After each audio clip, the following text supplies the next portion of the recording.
I didn't think Carl, you gave me schizophrenia. So, what?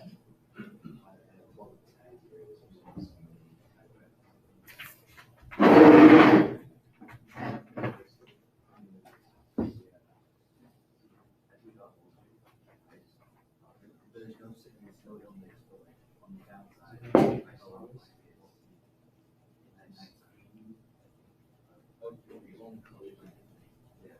That's why I need to see colors when I'm playing Skyrim.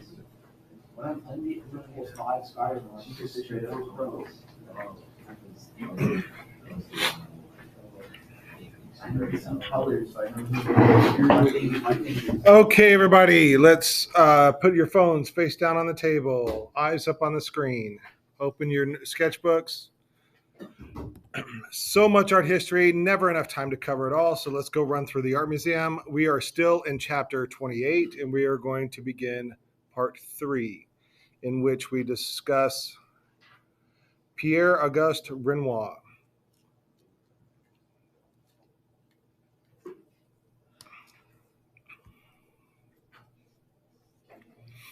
So we're still in France. We're still looking at Impressionism.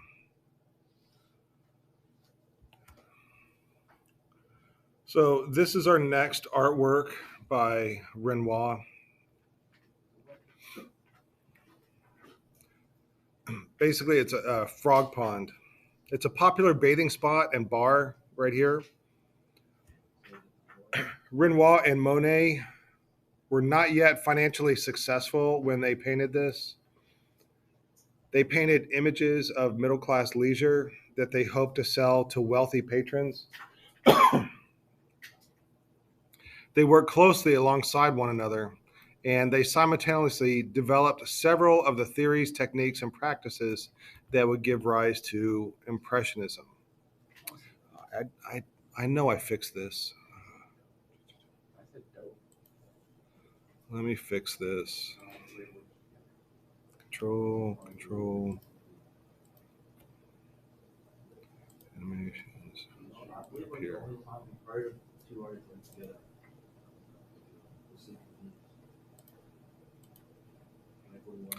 So both of them painted the same image. So you can see Renoir's version of it and Monet's version of it.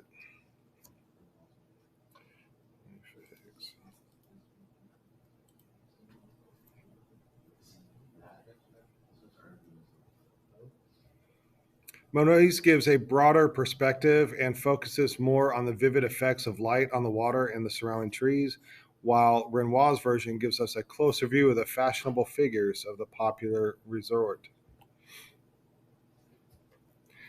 And art historians discuss this, and they say that Renoir tended to focus on the human subject, perhaps unmatched by his fellow Impressionists. So a little bit of history right here. I want you to know the Moulin de la Galette.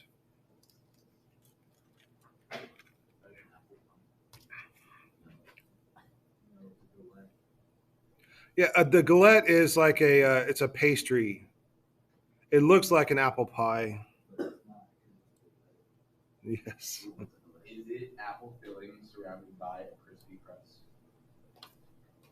But it's not pie.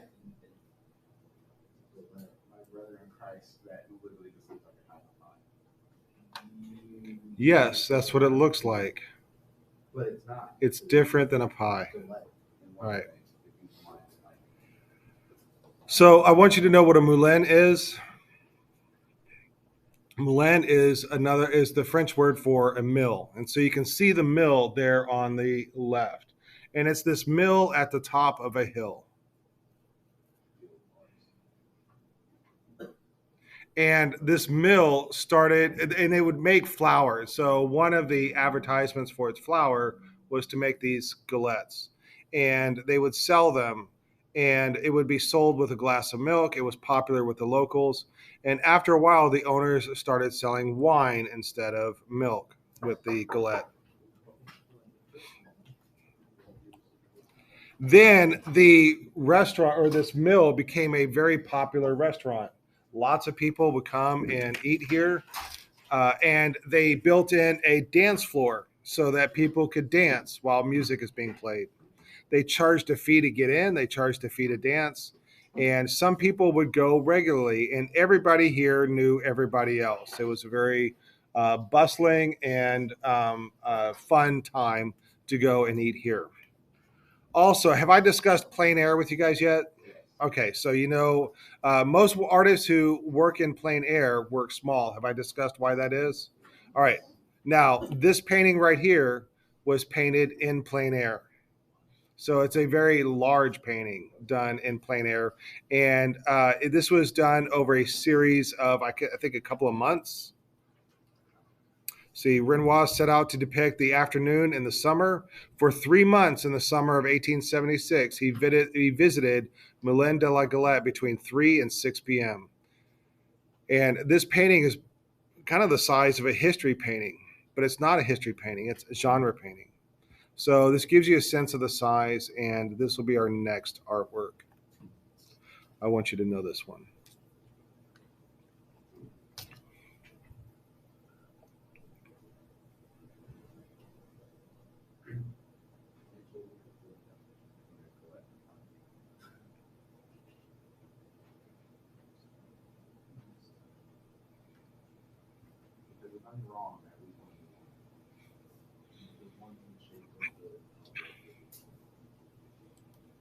All right, we will look it up.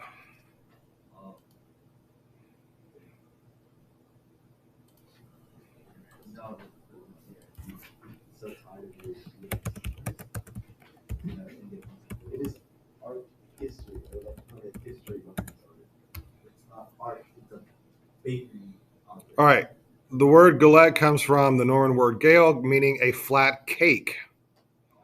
It is often used in French cuisine talk about cakes that don't, except all cookies. Oh, get out of here. That don't require a tin, although it can also refer to round, flat cakes and the cheesy Breton galettes described below. All right, so, all right, it has stuff in it, and then it's folded over. So it's more like a crepe. I can see why you think it's a pie. All right, but in the same way that a pizza is a pie. All right. All right, can we be done with this now? Yeah. All right, have we settled the matter now? We have settled the matter. All right. The side part kids can see that too. You're right. Yes, this will go to them unedited. So yes. Really? Yes. They can barely hear us too, so it'll just randomly like. No, they can hear it. No, and all right. So when I do have conversations with you guys, it does sound like little mice talking in the background. And yes. Get close. You can call us and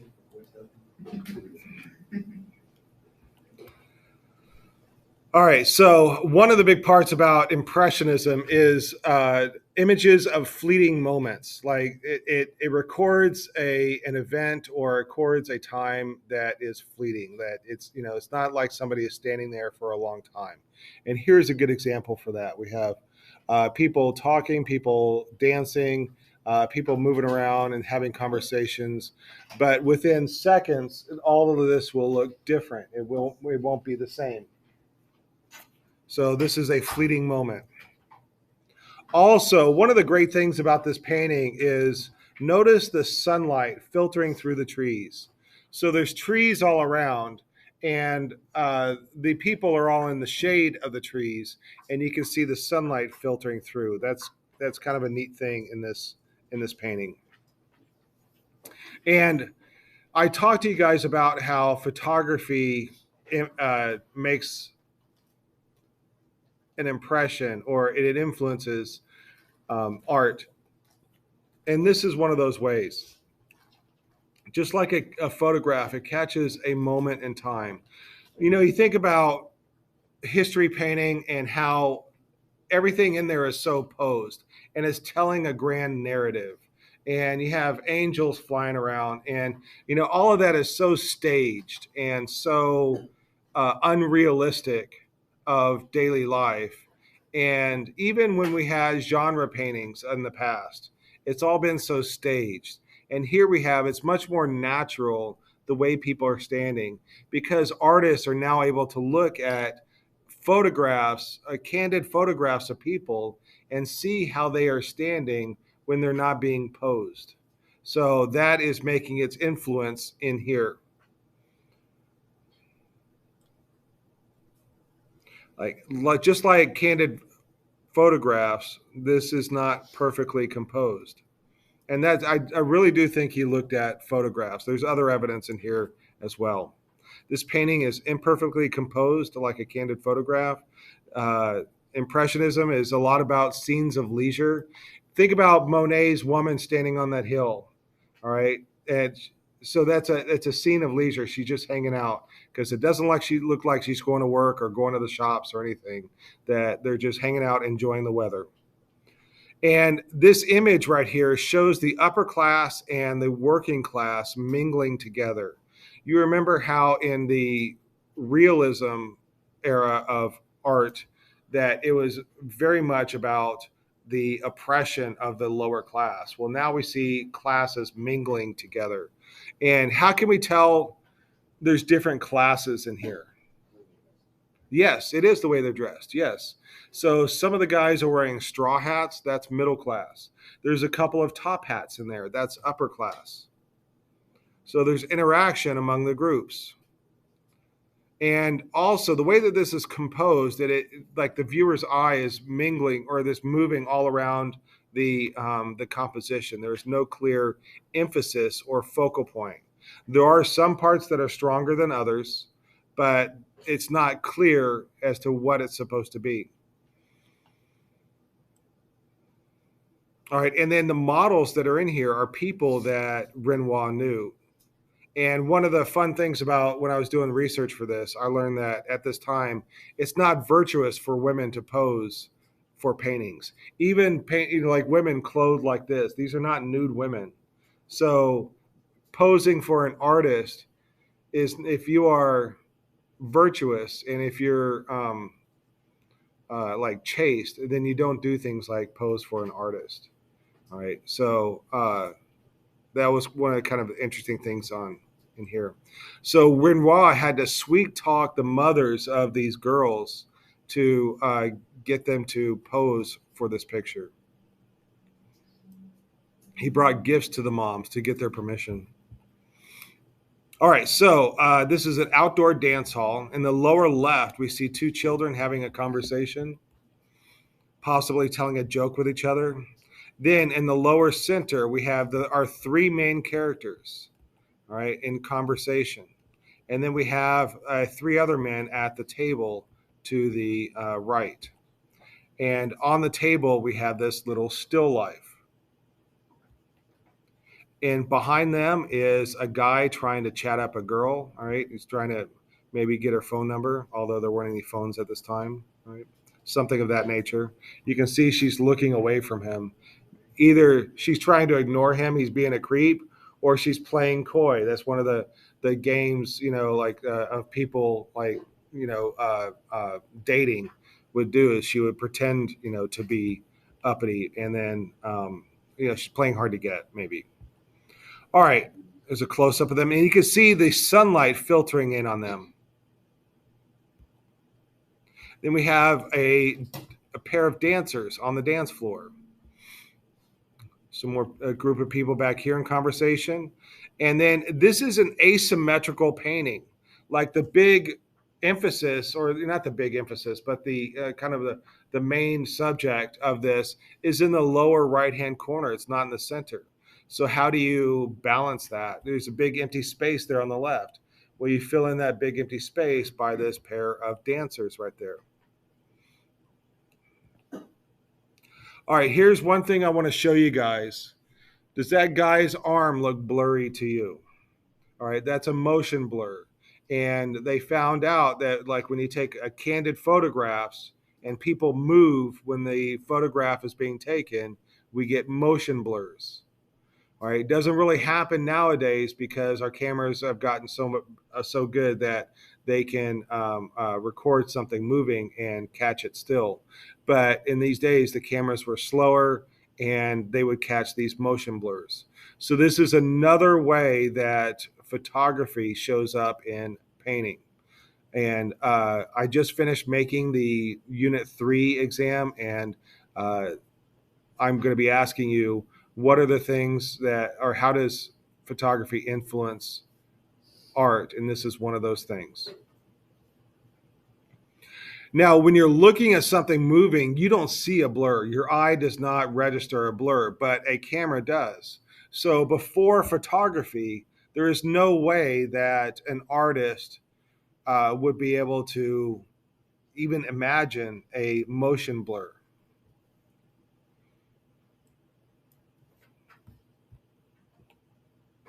All right, and then in the background we have some more dancers, and then between the guy trying to chat up the girl, there's a little girl that's trying to poke in and wondering what that is all about. And then in the background we have these lights. This is electric lights, and this is new. This is a new technology. So this is state of the art entertainment right here. Is electric lights. And then in the background, we have the crowd of people, and then a band is playing back there. If you look way in the distance, the people are just like little brushstrokes. There's no details and nothing that would give any sense of like who they are. It's just a mass of people. There is a horizon line back there, and then there's a strong line right here. You can see the tree and the line. If you follow the line down the tree, it goes into the chair right there. And then there's a strong line of the bench that she is sitting on right there. And then there's another line in the table edge. And if you begin to start to break up these lines, let's see, that is her back right there is another line. And then the other lady's back right there is another line. If you begin to put all this together, that kind of draws our eye into that center part. But then if you create all these other lines right here, you can see that there's these other little stories going on in the picture. And each of these other little stories just looks like a snapshot. Like if we went around taking pictures, like walked around the Moulin de la Galette and started taking candid pictures with our phone, these would be the things that we would see. And then we can come back and assemble all of these pictures into one composition.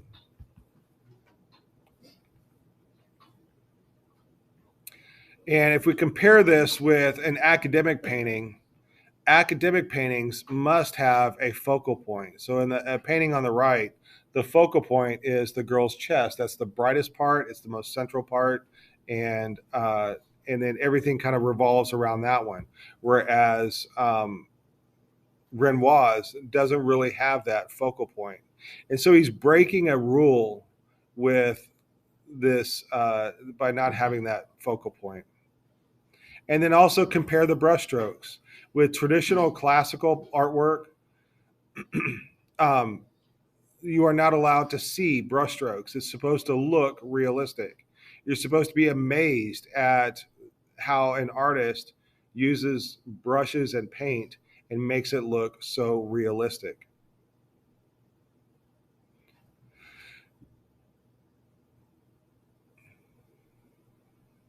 Now, I want you to look at the Renaissance painting on the left, or not the Renaissance, the Impressionist painting on the left, and all the brushstrokes. This is, I want to be very clear as we go towards modern art that this is one of the ideas of modern art, that the painting is about the painting. It's not about the Moulin de la Galette. It's not about the people in it. It's not about the stories. It's about the brushstrokes and the colors and this. Now, the Impressionists weren't thinking along that lines, but the modern artists do. As we get into the 20th century, we get into this idea of the painting is about the painting, right? And this is the beginnings of that. Artists are moving away from what it's supposed to be and focusing on what it is. And what is it? It's a bunch of paint strokes. It's a bunch of paintbrushes, or paint strokes in color. we could paint realistically, but that's what they've been painting for hundreds of years. All right. We've reached the end of that. We've perfected that. And anything else that we do in those lines is just redoing what other people have done.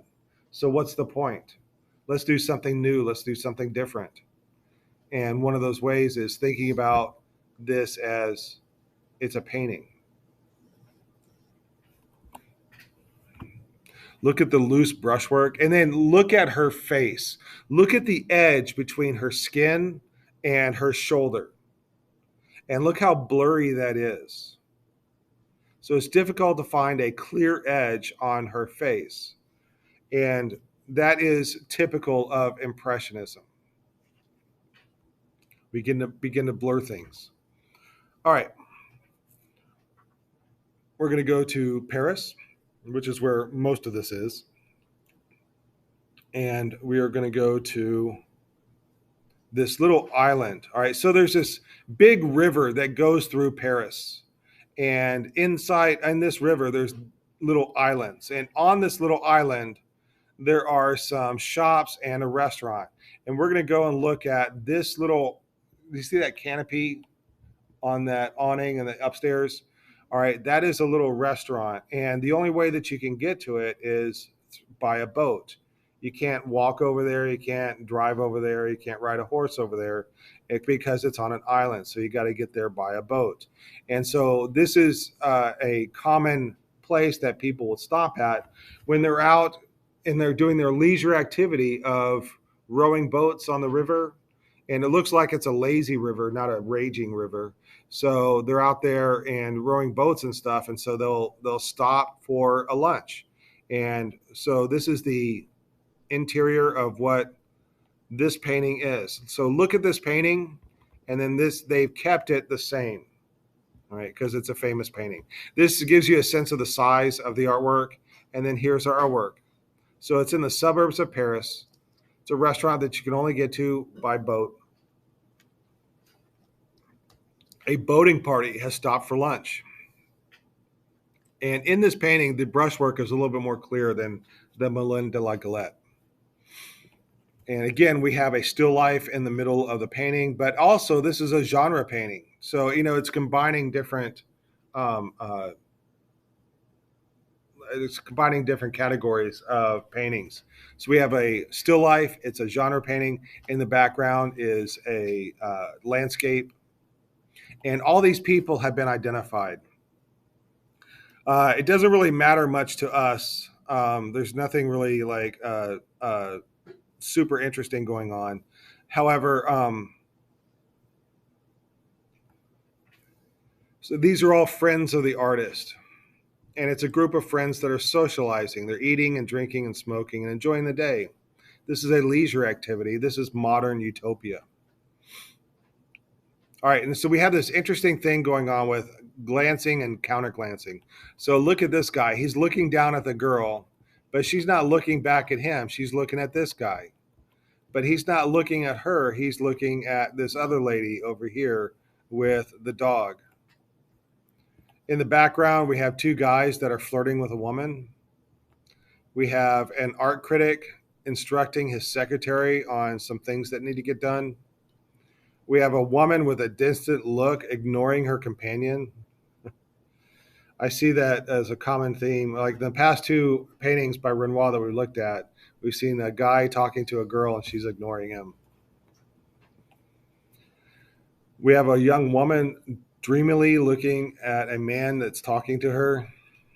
And then there's some other interesting compositional things like these. I think it's interesting when artists put in like these brackets or these brackets that kind of frame the artwork. So these curves on the left and the right help keep all our interest within the painting. And then there are some interesting diagonals that are in here. And then there's the diagonal of this, the railing, and then the other railing has a diagonal. So it's almost like a pyramidal composition that he is kind of looking at the classical artists and composing with them. And then these little pops of orange, like almost everything in here. We have lots of blues and greens, and these little pops of orange, and then even the yellow of the hats help to kind of stand out. And if we look at the difference between these two paintings of Luncheon on the Boating Party and Le Moulin de la Galette, you can see that there is a difference in the painting style. Whereas in Le Moulin de la Galette, Renoir is painted a little bit more loosely, that the barrier between her and the outside is a little bit more blurred.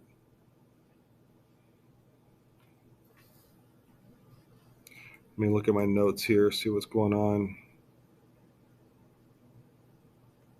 The looser brushstrokes in the Galette make the painting look flatter. And we'll talk about that a little bit more when we get into post-impressionism. But that's one of the things that these new artists are rebelling against. They're rebelling against anything that is academic or traditional. Well, one of the things that makes traditional paintings traditional is that they have deep space that you can go back into.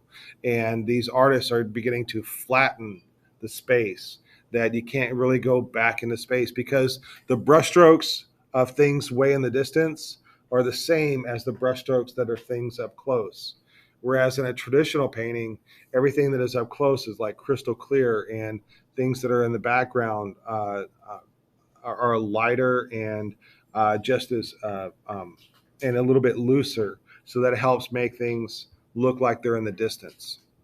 Okay, now all this year I've been talking about figurative art. So it started way back with Venus of Willendorf, remember her? And then we got into the Greek figures and into the Renaissance and beyond. So the female nude in art has been consistent all throughout art history. And you even remember the Rubenesque women that I talked about with Rubens. Well, towards the end of Renoir's life, he begins this series of bathers. Now, I do want to talk about this rebellion against the academy and rebellion against things that are traditional. And Renoir, at the end of his life, returns to a traditional subject matter, the classical nude. All right, and the nudes of the women. So he is an impressionist most of his life, and he is making art that is against the academic tradition. And then at the end of his life, he returns to that academic tradition.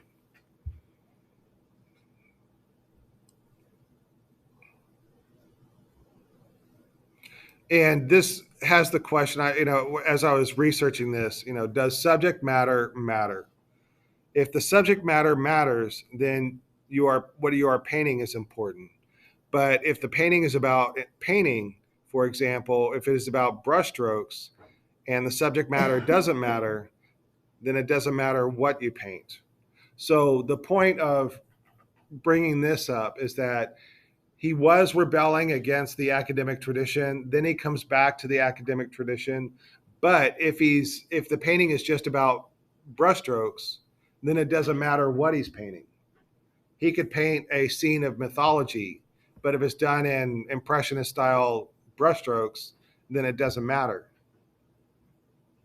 If the painting is about painting, then it doesn't matter what you paint. And that's where the modern artists pick up on that. And they say, well, if the painting is about painting and it doesn't matter what you paint, then let's paint nothing. Let's just paint color. Let's just paint brushstrokes. And that's where you get abstract art from. All right, some more. And then here we have a couple, like these are two paintings by Renoir. One has very wild brushstrokes and one has very clean brushstrokes. So he gets even more classical and he tightens up his brushstrokes. So then, is it really then about painting? Or is it about the subject matter? That's something that art historians are arguing about. Okay, how are we doing on time? We've got time for another artist. So we're going to look at Edgar Degas.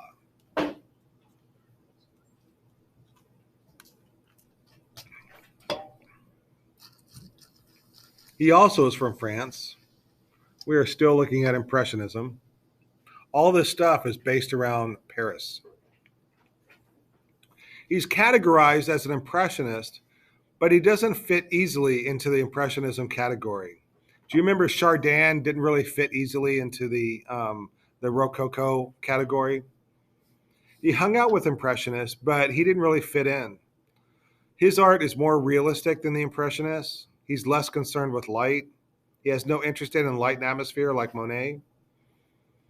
He's more concerned with weird perspective.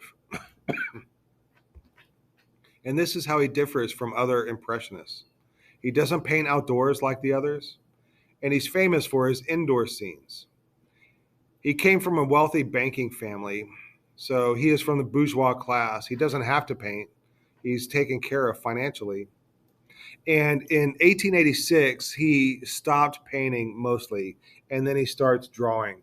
So he's, like later on in his life, he switches from painting to drawing, and his drawings are some of the most popular artworks from the Renaissance, not the Renaissance, I keep saying that, the Impressionist era. He reached the end of whatever he was trying to do, and he just stopped doing it.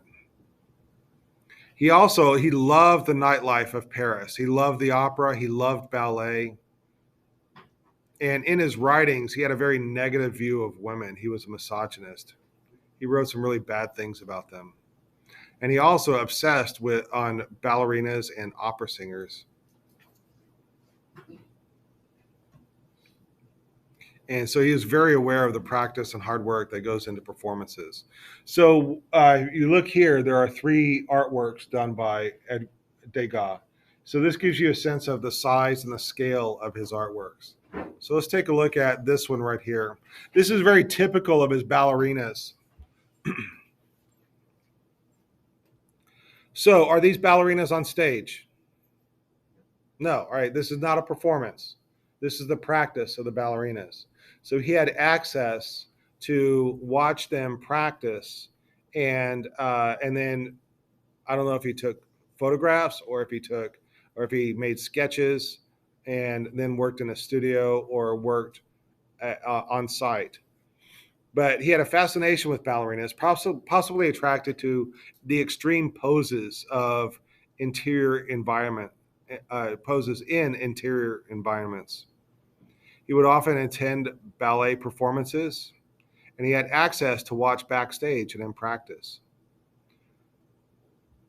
So we're not looking at the main event of ballerinas performing. Instead, we are looking behind the stage or in a practice room. We are looking at the rehearsal of the main event.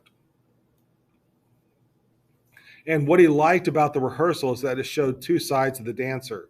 One is the graceful dancer, and then the other thing that he liked was those that are not dancing and casually posed. So do you see the one graceful dancer here? Which one is it?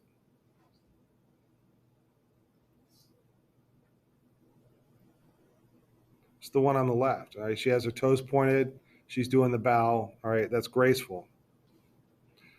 So in this picture, not all the ballerinas are engaged in the dancing. Some are waiting their turn. Others are stretching. Like I said, Degas is not about light and atmosphere. His work focuses on unconventional perspectives that are so typical and distinctive of his work. Instead of focusing on light and atmosphere, he chooses to create a striking arrangement of space. And I want everybody to listen carefully. This is another influence of photography. All right, it's what we're about to see here.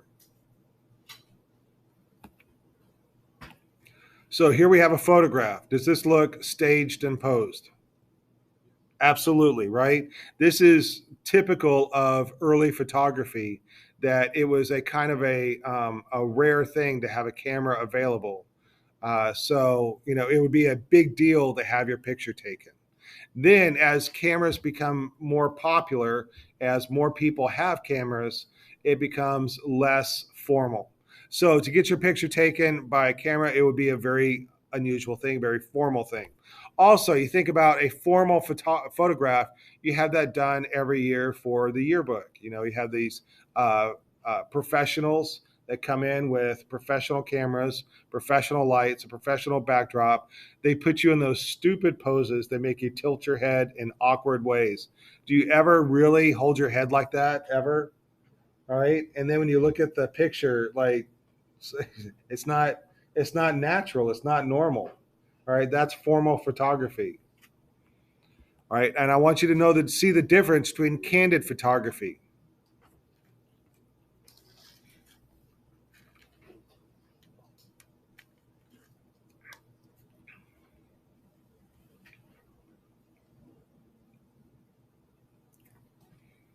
All right, and with candid photography, there are odd points of view, especially with the photograph there on the left. All right, the children are small, the camera's taller than them, it's looking down at them. And so you have this weird perspective of the sidewalk and the kids. It's a bit odd. Whereas the camera on the right, you can see way out and down the street, and you can begin to see the orthogonals of the buildings. Do you see them? Eventually, somewhere back there, there's a vanishing point. In fact, if I get my pen there, I can see some orthogonals right here. All right, and I bet somewhere around here there is a vanishing point. Maybe around here, there's a vanishing point because the camera's kind of low. All right. Now, do you guys remember the Last Supper? All right, and you remember the orthogonals in the Last Supper, or the orthogonals. The orthogonals work here because you are standing in a very specific point in the room. So if you're standing in the middle of the room, looking down the room, you will see the lines of the room eventually point to a vanishing point. So that if we were looking at the Last Supper from above and we're standing in front of it, we're looking at it like this. If we turn our head this way, all the rules of orthogonals go out the window. They don't work.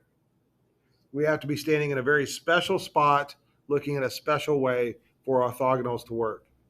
Then if we move over to another part of the picture and look, the orthogonals don't work. So when we are standing here in this room, the space is weird now because we're not in the center of the room looking down the center of the room. And we don't see the orthogonals. Yes, there are like this over here and that over there, and also this over here. And we begin to get this other 2-point perspective, but these vanishing points will be way off to the sides, way off to the sides.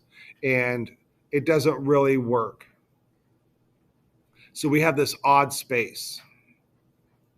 And this is a candid look. He did not pose this. He did not have everybody pose like the Last Supper so that they all have their portrait painted.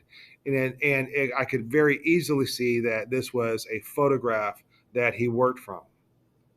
He doesn't compose the figures in an orderly and centered fashion. So he's dispersed them around the canvas, leaving a chair in place in the center of the foreground.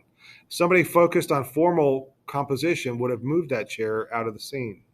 Instead of viewing the room as a traditional box-like container for the figures like the Last Supper, he paints it at an angle, suggesting multiple vantage points. This approach is characteristic of modern realistic approach to composition.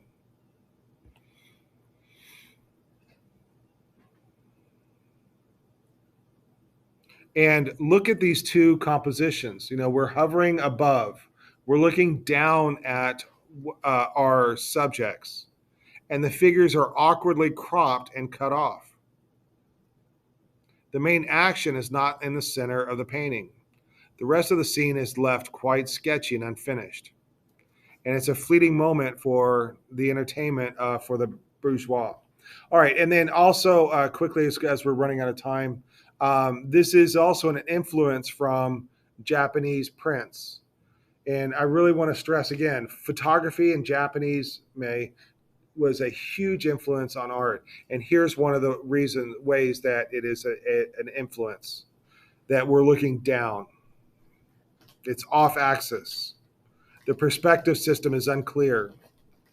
And then another thing I want to show you, this is a great example of how photography influences art. If you look at these two little girls right here, look how they are cropped.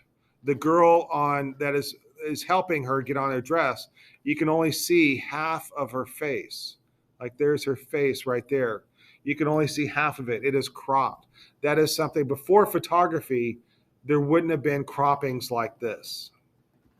And then in this one, this odd open space over here on the left, looking down at the floor. This is another influence of photography. The girl on the right is cropped, right? You can only see half of her. That is an influence of photography.